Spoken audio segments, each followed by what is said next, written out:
An Old Flame. 1. The square shall be nameless, but if you drive due west from Piccadilly, the cabman will eventually find it on his left, and he ought to thank you for 2 shillings. It is not a fashionable square, but there are few with a finer garden, while the studios on the south side lend distinction of another sort. The houses, however, are small and dingy, and about the last to attract the expert practitioner in search of a crib. Heaven knows it was with no such thought I trailed Raffles thither one unlucky evening at the latter end of that same season, when Dr. Theobald had at last insisted upon the bath chair, which I had foreseen in the beginning.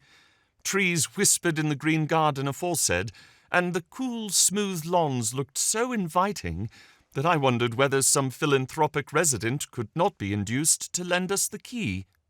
But Raffles would not listen to the suggestion when I stopped to make it, and what was worse, I found him looking wistfully at the little houses instead.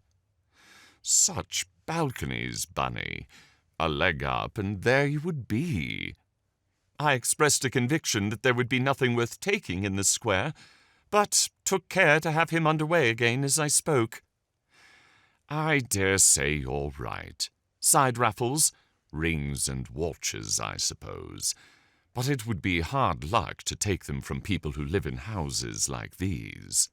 I don't know, though. Here's one with an extra story. Stop, Bunny. If you don't stop, I'll hold on to the railings. This is a good house. Look at the knocker and the electric bell. They've had that put in. There's some money here, my rabbit. I dare bet there's a silver table in the drawing-room, and the windows are wide open. Electric light, too, by Jove. Since stop I must, I had done so on the other side of the road, in the shadow of the leafy palings, and as Raffles spoke, the ground-floor windows opposite had flown alight, showing as pretty a little dinner-table as one could wish to see, with a man at his wine at the far end, and the back of a lady in evening dress toward us. It was like a lantern picture thrown up upon a screen. There were only the pair of them, but the table was brilliant with silver and gay with flowers, and the maid waited with the indefinable air of a good servant. It certainly seemed a good house. She's going to let down the blind, whispered Raffles in high excitement. No, confound them, they've told her not to. Mark down her necklace, Bunny, and invoice his stud. What a brute he looks! But I like the table, and that's her show. She has the taste, but he must have money. See the festive picture over the sideboard? Looks to me like a Jacques Saillard. But that silver table would be good enough for me. Get on, said I. You're in a bath chair. But the whole square's at dinner. We should have the ball at our feet. It wouldn't take 2 twos. With those blinds up and the cook in the kitchen underneath? He nodded, leaning forward in the chair, his hands upon the wraps about his legs.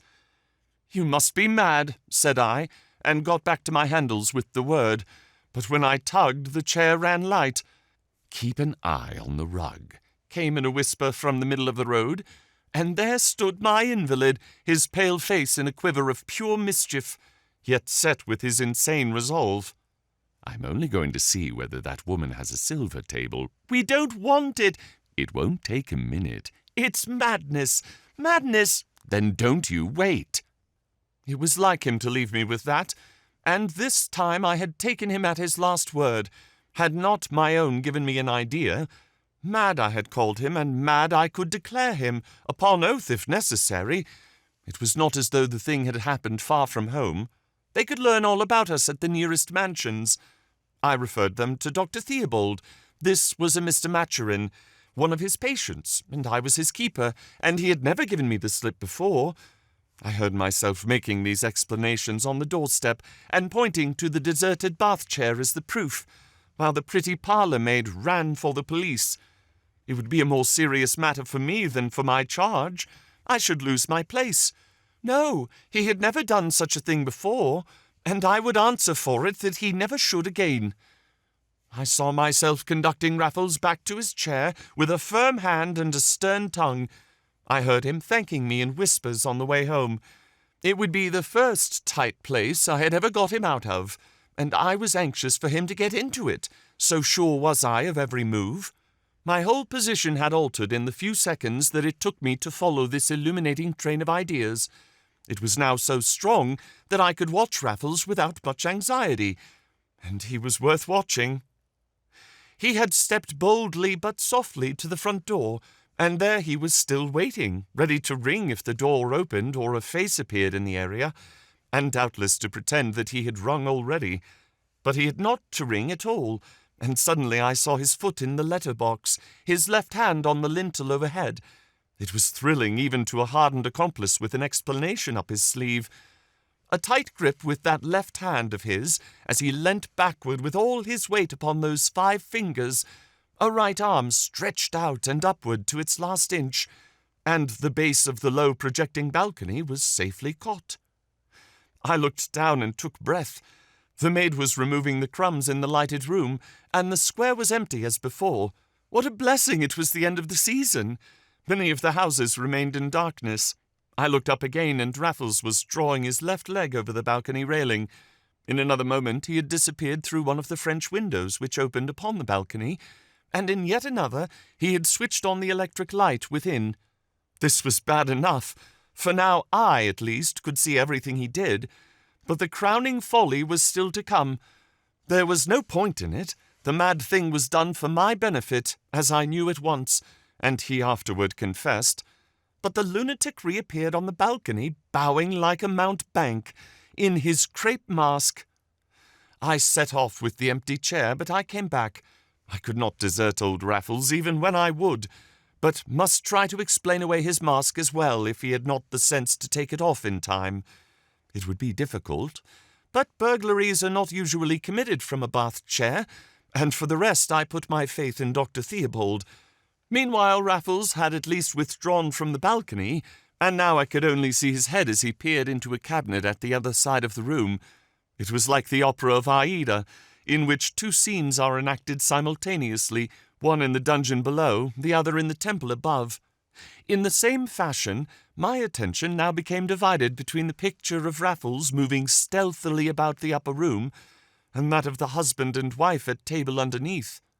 And all at once, as the man replenished his glass with a shrug of the shoulders, the woman pushed back her chair and sailed to the door. Raffles was standing before the fireplace upstairs. He had taken one of the framed photographs from the chimney-piece and was scanning it at suicidal length through the eye-holes in the hideous mask which he still wore. He would need it after all. The lady had left the room below, opening and shutting the door for herself. The man was filling his glass once more. I would have shrieked my warning to Raffles, so fatally engrossed overhead, but at this moment, of all others, a constable, of all men, was marching sedately down our side of the square.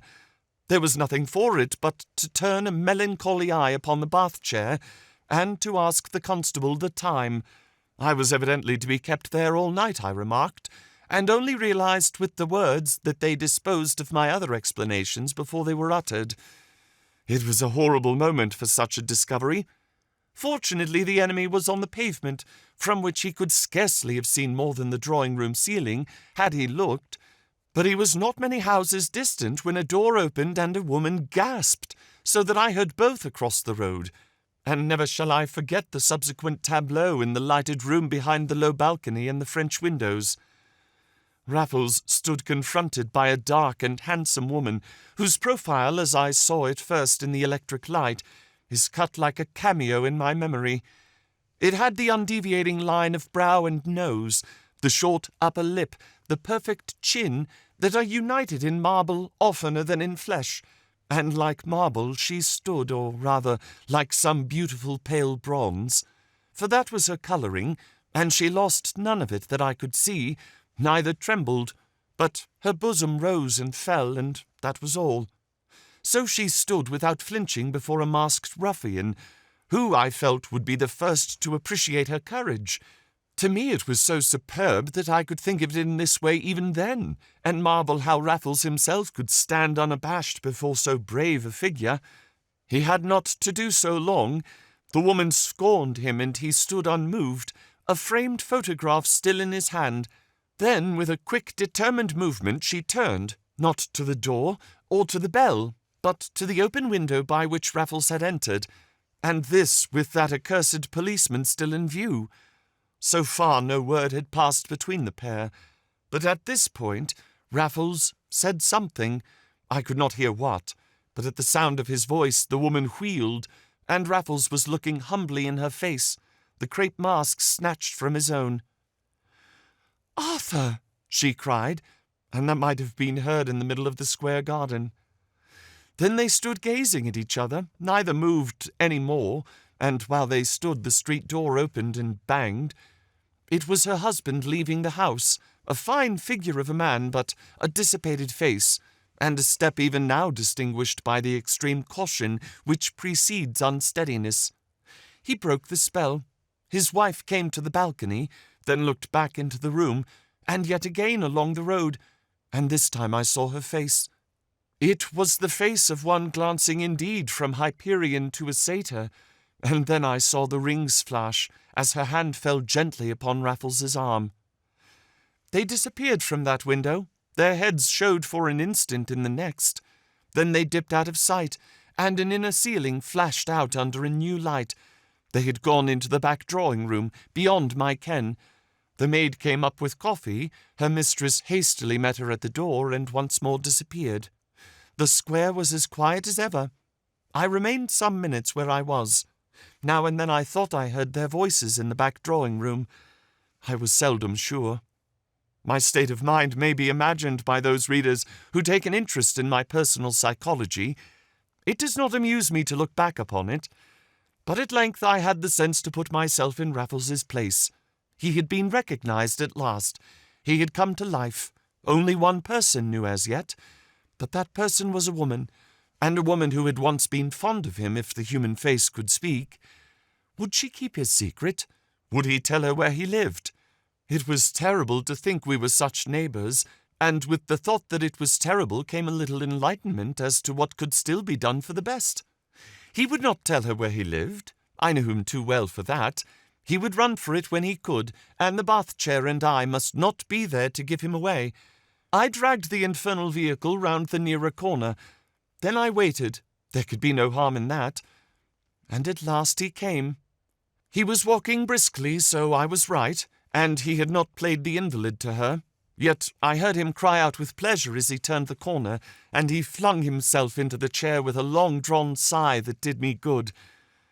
"Well done, Bunny, well done. I am on my way to Earl's Court. She's capable of following me, but she won't look for me in a bath chair. Home, home, home, and not another word till we get there." Capable of following him? She overtook us before we were past the studios on the south side of the square, the woman herself in a hooded opera cloak. But she never gave us a glance, and we saw her turn safely in the right direction for Earl's Court and the wrong one for our humble mansions. Raffles thanked the gods in a voice that trembled, and 5 minutes later we were in the flat. Then for once it was Raffles who filled the tumblers and found the cigarettes, and for once, and only once in all my knowledge of him, did he drain his glass at a draught. "You didn't see the balcony scene?" he asked at length, and they were his first words since the woman passed us on his track. "Do you mean when she came in?"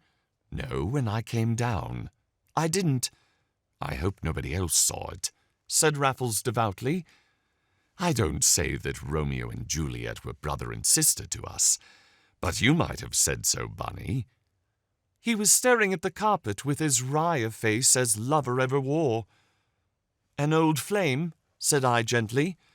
"A married woman," he groaned. "So I gathered." "But she always was one, Bunny," said he ruefully. "That's the trouble. It makes all the difference in the world." I saw the difference, but said I did not see how it could make any now. He had eluded the lady after all. Had we not seen her off upon a scent as false as scent could be? There was occasion for redoubled caution in the future, but none for immediate anxiety. I quoted the bedside Theobald, but Raffles did not smile. His eyes had been downcast all this time, and now, when he raised them, I perceived that my comfort had been administered to deaf ears. "Do you know who she is?" said he. "Not from Eve." "Jacques Saillard," he said, as though now I must know. But the name left me cold and stolid. I had heard it, but that was all. It was lamentable ignorance, I am aware, but I had specialized in letters at the expense of art. "You must know her pictures," said Raffles patiently. "But I suppose you thought she was a man. They would appeal to you, Bunny. That festive piece over the sideboard was her work. Sometimes they risk her at the academy. Sometimes they fight shy. She has one of those studios in the same square. They used to live up near Lord's." My mind was busy brightening a dim memory of nymphs reflected in woody pools. "Of course," I exclaimed, and added something about a clever woman. Raffles rose at the phrase. "A clever woman," he echoed scornfully. "If she were only that, I should feel safe as houses. Clever women can't forget their cleverness. They carry it as badly as a boy does his wine, and are about as dangerous. I don't call Jacques Saillard clever outside her art, but neither do I call her a woman at all. She does man's work over a man's name, has the will of any 10 men I ever knew, and I don't mind telling you that I fear her more than any person on God's earth. I broke with her once," said Raffles grimly, "but I know her. If I had been asked to name the one person in London by whom I was keenest not to be bowled out, I should have named Jacques Saillard." That he had never before named her to me was as characteristic as the reticence with which Raffles spoke of their past relations, and even of their conversation in the back drawing-room that evening. It was a question of principle with him, and one that I liked to remember. "Never give a woman away, Bunny," he used to say, and he said it again tonight, but with a heavy cloud upon him, as though his chivalry was sorely tried. "That's all right," said I, "if you're not going to be given away yourself." "That's just it, Bunny. That's just—" The words were out of him. It was too late to recall them. I had hit the nail upon the head. "So, she threatened you," I said. "Did she?" "I didn't say so," he replied coldly. "And she is mated with a clown," I perused.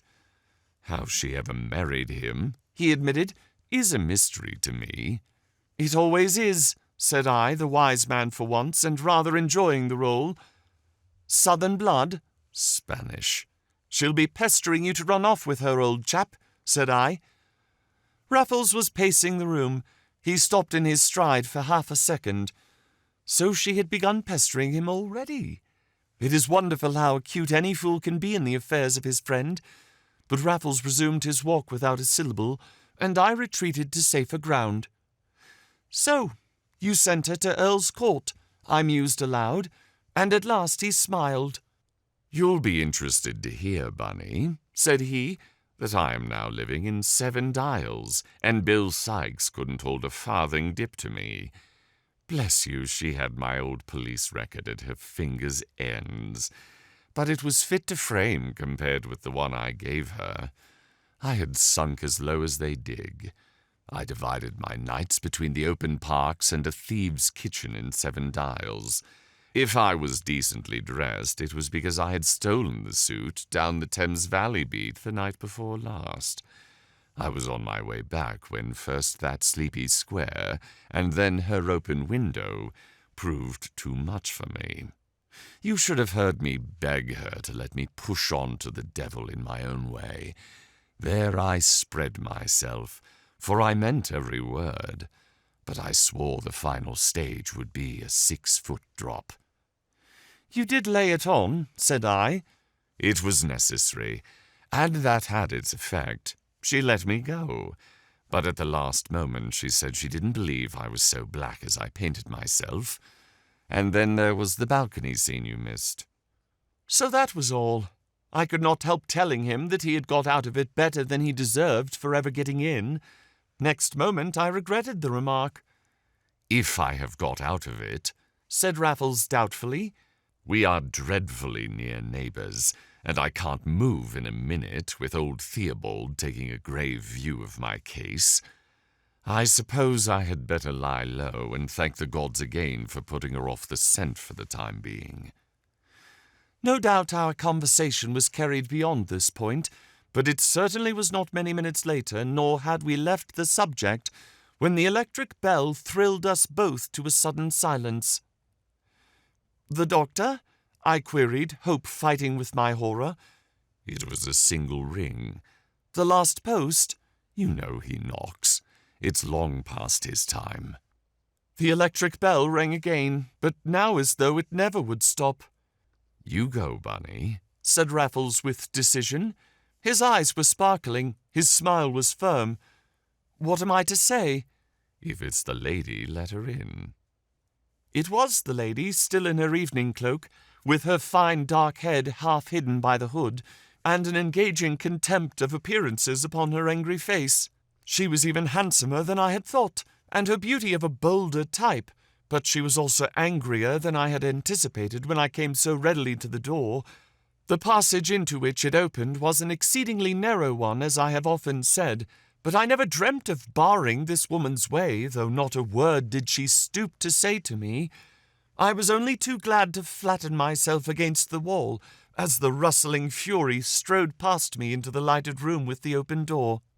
"So this is your thieves' kitchen," she cried in high-pitched scorn. I was on the threshold myself, and Raffles glanced towards me with raised eyebrows.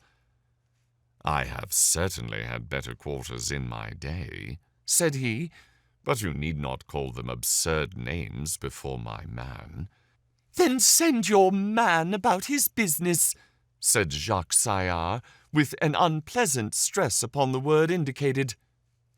But when the door was shut, I heard Raffles assuring her that I knew nothing, that he was a real invalid overcome by a sudden mad temptation, and all he had told her of his life a lie to hide his whereabouts, but all he was telling her now she could prove for herself without leaving that building. It seemed, however, that she had proved it already by going first to the porter below stairs. Yet I do not think she cared one atom which story was the truth. "So you thought I could pass you in your chair," she said, "or ever in this world again, without hearing from my heart that it was you?"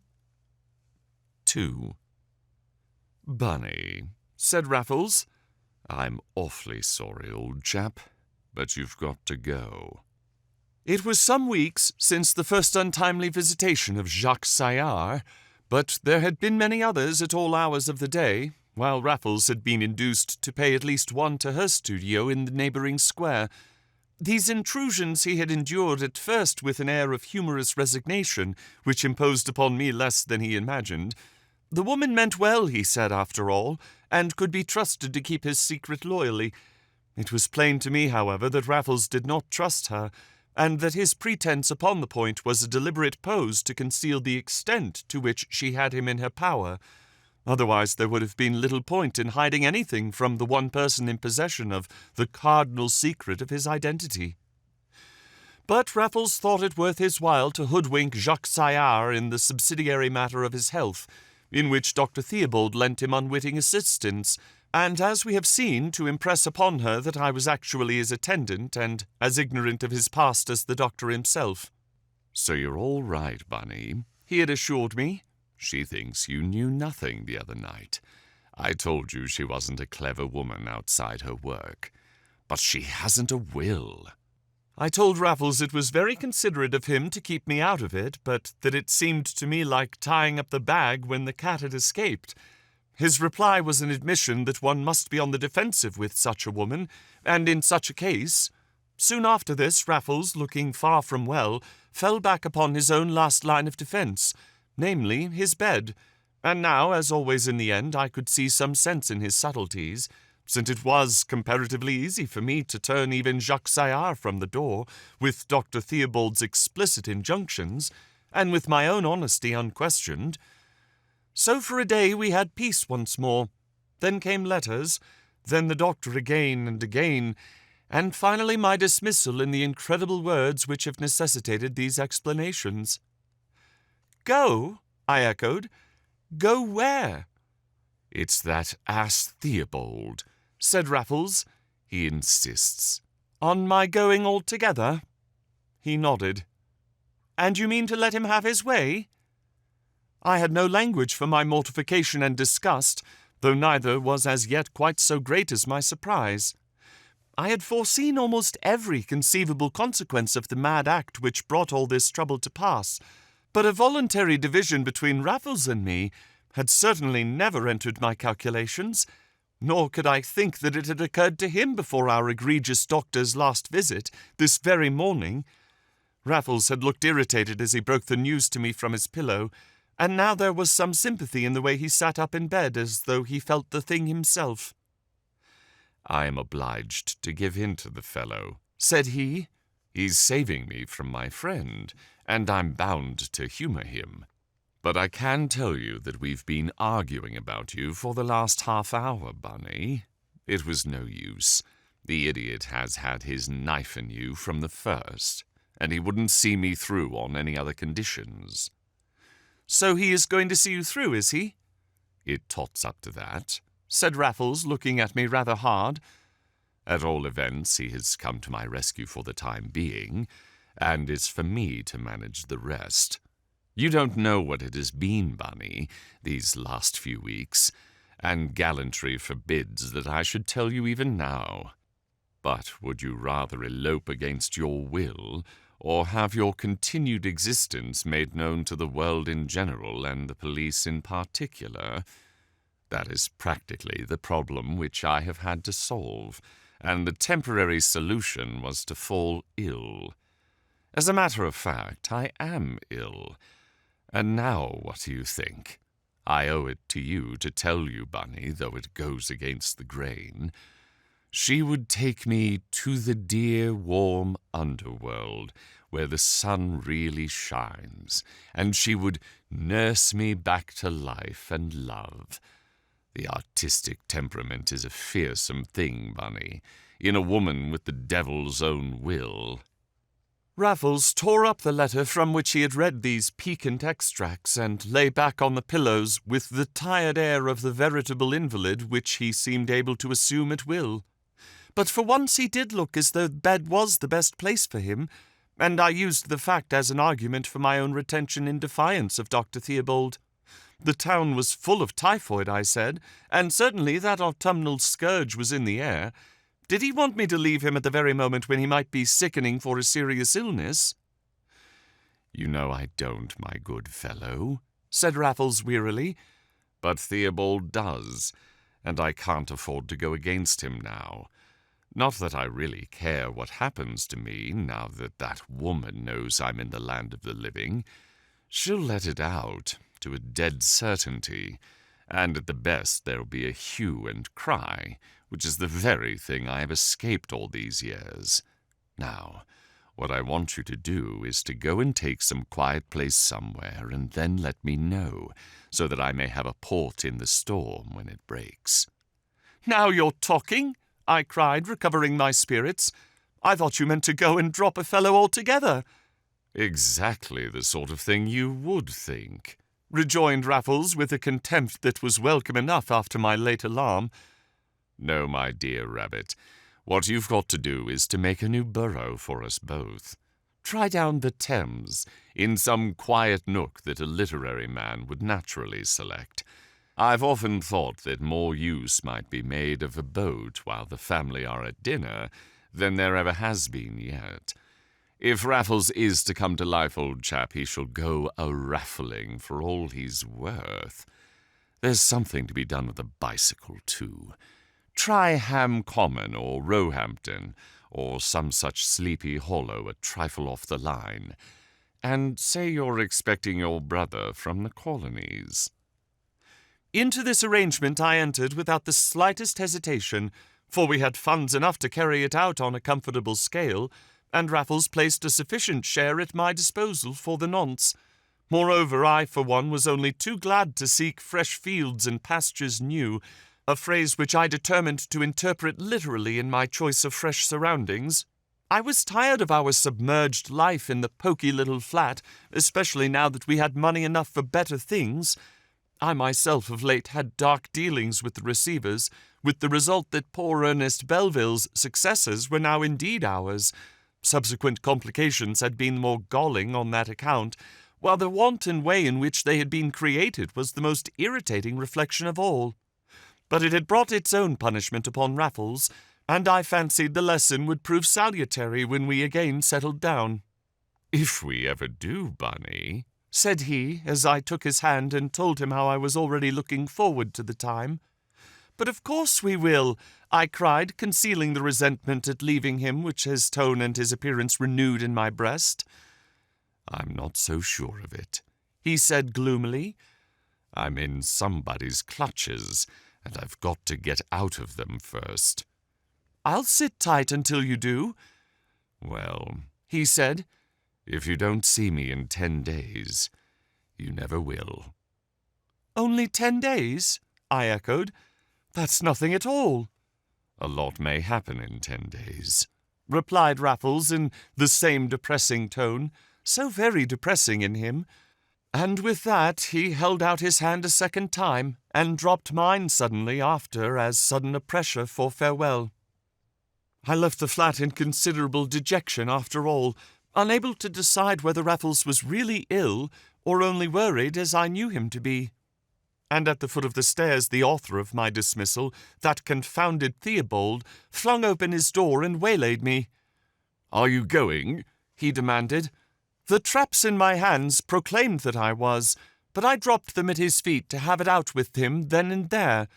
"Yes," I answered fiercely, "thanks to you."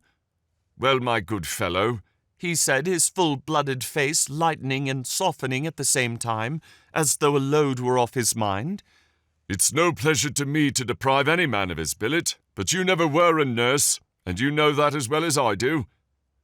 I began to wonder what he meant, and how much he did know, and my speculations kept me silent. "But come in here a moment," he continued, just as I decided that he knew nothing at all.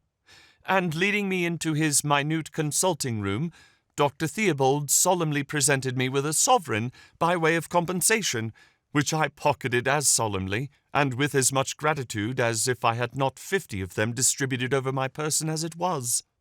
The good fellow had quite forgotten my social status, about which he himself had been so particular at our earliest interview, but he had never accustomed himself to treat me as a gentleman, and I do not suppose he had been improving his memory by the tall tumbler which I saw him poke behind a photograph as we entered. "There's one thing I should like to know before I go," said I, turning suddenly on the doctor's mat, "and that is whether Mr. Maturin is really ill or not." I meant, of course, at the present moment, but Dr. Theobald braced himself like a recruit at the drill sergeant's voice. "Of course he is," he snapped. "So ill as to need a nurse who can nurse by way of a change." With that his door shut in my face, and I had to go my way, in the dark as to whether he had mistaken my meaning and was telling me a lie, or not. But for my misgivings upon this point, I might have extracted some very genuine enjoyment out of the next few days. I had decent clothes to my back, with money, as I say, in most of my pockets, and more freedom to spend it than was possible in the constant society of a man whose personal liberty depended on a universal supposition that he was dead. Raffles was as bold as ever, and I as fond of him, but whereas he would run any risk in a professional exploit, there were many innocent recreations still open to me which would have been sheer madness in him. He would not even watch a match from the sixpenny seats at Lord's Cricket Ground, where the gentlemen were every year in a worse way without him. He never travelled by rail, and dining out was a risk only to be run with some ulterior object in view. In fact, much as it had changed, Raffles could no longer show his face with perfect impunity in any quarter, or at any hour. Moreover, after the lesson he had now learnt, I foresaw increased caution on his part in this respect. But I myself was under no such perpetual disadvantage, and while what was good enough for Raffles was quite good enough for me so long as we were together, I saw no harm in profiting by the present opportunity of doing myself well. Such were my reflections on the way to Richmond in a hansom cab. Richmond had struck us both as the best centre of operations in search of the suburban retreat which Raffles wanted, and by road in a well-appointed, well-selected hansom was certainly the most agreeable way of getting there. In a week or 10 days Raffles was to write to me at the Richmond post office, but for at least a week I should be on my own. It was not an unpleasant sensation as I leant back in the comfortable hansom, and rather to one side in order to have a good look at myself in the bevelled mirror that is almost as great an improvement in these vehicles as the rubber tyres. Really, I was not an ill-looking youth, if one may call oneself such at the age of 30.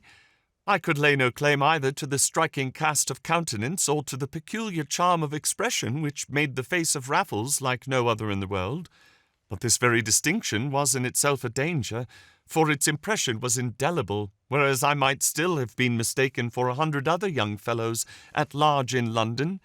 Incredible as it may appear to the moralists, I had sustained no external hallmark by my term of imprisonment, and I am vain enough to believe that the evil which I did had not a separate existence in my face. This afternoon, indeed, I was struck by the purity of my fresh complexion, and rather depressed by the general innocence of the visage which peered into mine from the little mirror.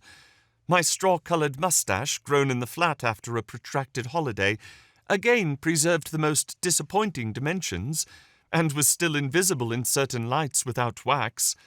So far from discerning the desperate criminal who has done time once, and deserved it over and over again, the superior but superficial observer might have imagined that he detected a certain element of folly in my face.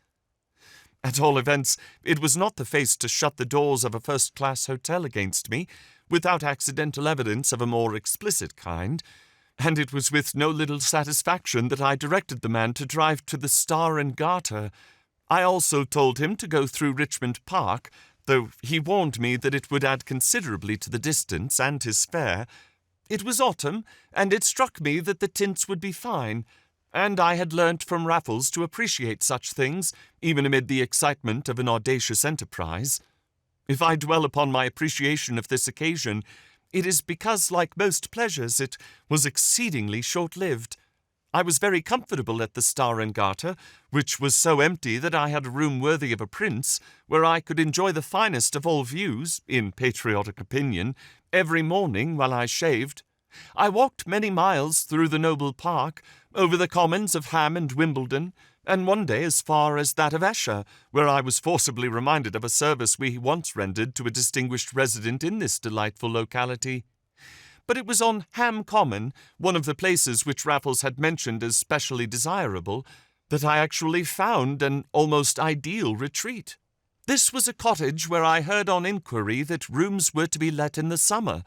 The landlady, a motherly body of visible excellence, was surprised indeed at receiving an application for the winter months. But I have generally found that the title of author, claimed with an air, explains every little innocent irregularity of conduct or appearance, and even requires something of the kind to carry conviction to the lay intelligence.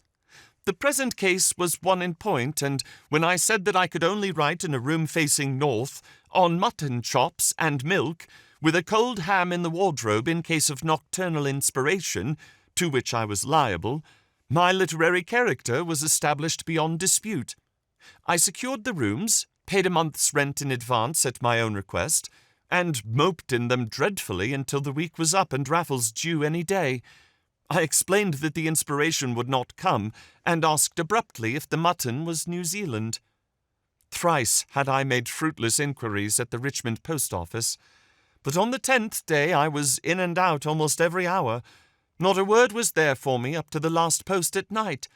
Home I trudged to Ham with horrible forebodings, and back again to Richmond after breakfast next morning. Still there was nothing. I could bear it no more. At 10 minutes to 11 I was climbing the station stairs at Earl's Court. It was a wretched morning there, a weeping mist shrouding the long straight street, and clinging to one's face in clammy caresses. I felt how much better it was down at Ham as I turned into our side street and saw the flats looming like mountains, the chimney pots hidden in the mist. At our entrance stood a nebulous conveyance that I took at first for a tradesman's van. To my horror it proved to be a hearse, and all at once the white breath ceased upon my lips. I had looked up at our windows and the blinds were down. I rushed within. The doctor's door stood open. I neither knocked nor rang, but found him in his consulting room with red eyes and a blotchy face. Otherwise he was in solemn black from head to heel. "Who is dead?" I burst out. "Who is dead?" The red eyes looked redder than ever as Dr. Theobald opened them at the unwarrantable sight of me, and he was terribly slow in answering, but in the end he did answer, and did not kick me out as he evidently had a mind.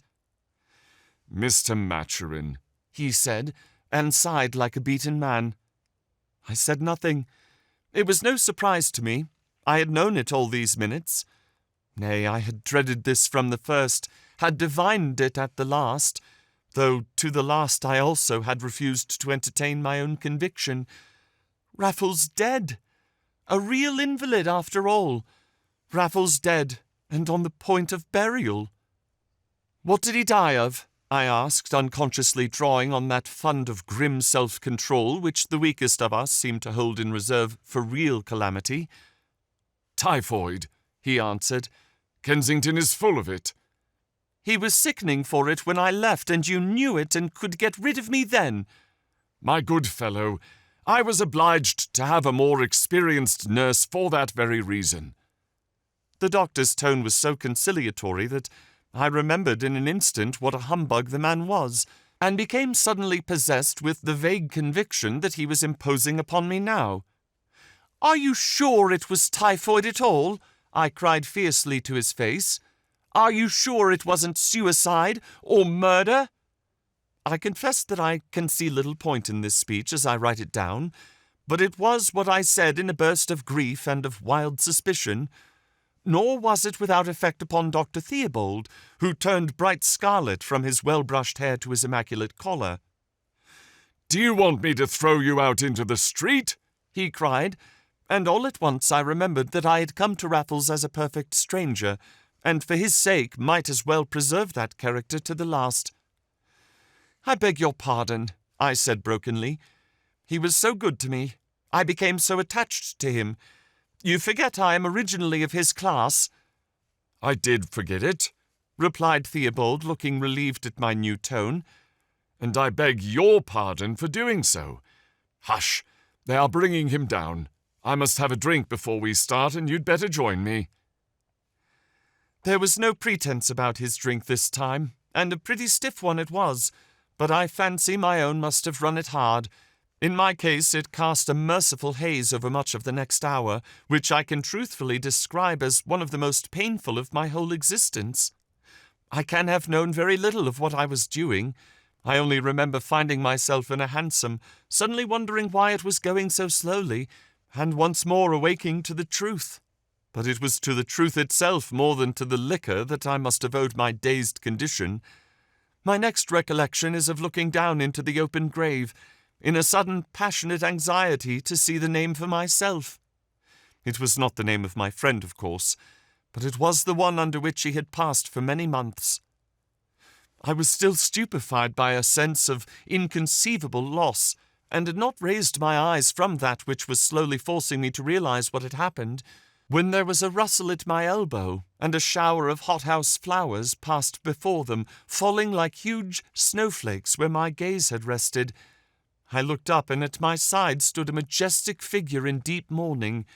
The face was carefully veiled, but I was too close not to recognize the masterful beauty whom the world knew as Jacques Saillard. I had no sympathy with her. On the contrary, my blood boiled with the vague conviction that in some way she was responsible for this death.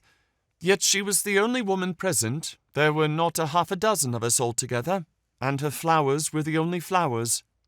The melancholy ceremony was over, and Jacques Saillard had departed in a funeral brougham, evidently hired for the occasion. I had watched her drive away, and the sight of my own cabman making signs to me through the fog had suddenly reminded me that I had bidden him to wait. I was the last to leave, and had turned my back upon the gravediggers, already at their final task, when a hand fell lightly but firmly upon my shoulder. "I don't want to make a scene in a cemetery," said a voice, in a not unkindly, almost confidential whisper. "Will you get into your own cab and come quietly?" "Who on earth are you?" I exclaimed.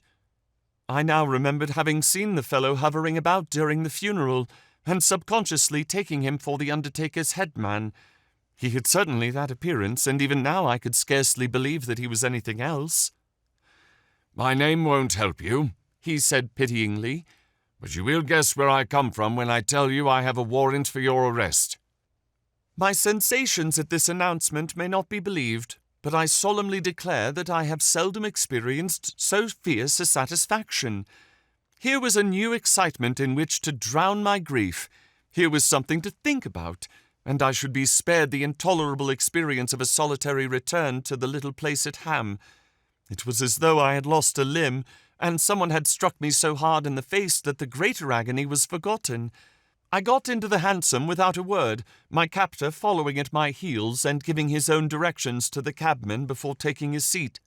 The word station was the only one I caught, and I wondered whether it was to be Bow Street again. My companion's next words, however, or rather the tone in which he uttered them, destroyed my capacity for idle speculation. "Mr. Maturin," said he. "Mr. Maturin, indeed." "Well," said I, "what about him?" "Do you think we don't know who he was?" "Who was he?" I asked defiantly. "You ought to know," said he. "You got locked up through him the other time, too. His favourite name was Raffles, then?" "It was his real name," I said indignantly, "and he has been dead for years."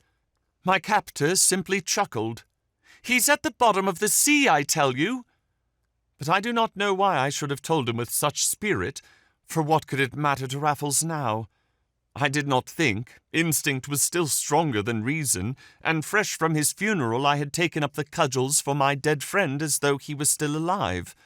Next moment I saw this for myself, and my tears came nearer the surface than they had been yet. But the fellow at my side laughed outright. "Shall I tell you something else?" said he. "As you like." "He's not even at the bottom of that grave. He's no more dead than you or I, and a sham burial is his latest piece of villainy." I doubt whether I could have spoken if I had tried. I did try. I had no use for speech. I did not even ask him if he was sure I was so sure myself. It was all as plain to me as riddles usually are when one has the answer. The doctor's alarms, his unscrupulous venality, the simulated illness, my own dismissal, each fitted in its obvious place, and not even the last had the power as yet to mar my joy in the one central fact, to which all the rest were as tapers to the sun. "He is alive!" I cried. "Nothing else matters. He is alive!" At last I did ask whether they had got him too, but, thankful as I was for the greater knowledge, I confessed that I did not much care what answer I received. Already I was figuring out how much we might each get, and how old we should be when we came out. But my companion tilted his hat to the back of his head, at the same time putting his face close to mine and compelling my scrutiny, and my answer, as you have already guessed, was the face of Raffles himself, superbly disguised, but less superbly than his voice, and yet so thinly that I should have known him in a trice had I not been too miserable in the beginning to give him a second glance. Jacques Saillard had made his life impossible, and this was the one escape. Raffles had bought the doctor for £1,000, and the doctor had bought a nurse of his own kidney on his own account. Me, for some reason, he would not trust. He had insisted upon my dismissal as an essential preliminary to his part in the conspiracy. Here the details were half humorous, half gruesome, each in turn as Raffles told me the story. At one period he had been very daringly drugged indeed, and in his own words, as dead as a man need be. But he had left strict instructions that nobody but the nurse and my devoted physician should lay a finger on me afterwards. And by virtue of this proviso, a library of books, largely acquired for the occasion, had been impiously interred at Kensal Green. Raffles had definitely undertaken not to trust me with the secret, and but for my untoward appearance at the funeral, which he had attended for his own final satisfaction, I was assured and am convinced that he would have kept his promise to the letter. In explaining this, he gave me the one explanation I desired, and in another moment we turned into Praed Street, Paddington. "And I thought you said Bow Street," said I. "Are you coming straight down to Richmond with me?" "I may as well," said Raffles, though I did mean to get my kit first, so as to start in fair and square as the long-lost brother from the bush.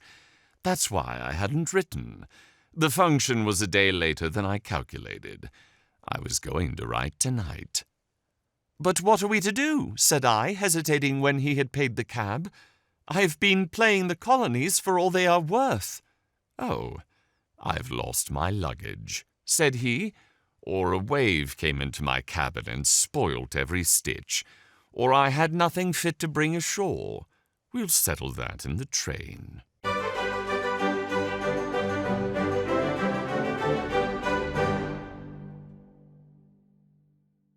Well, you've done it again. You've made it to the end. Good job, you.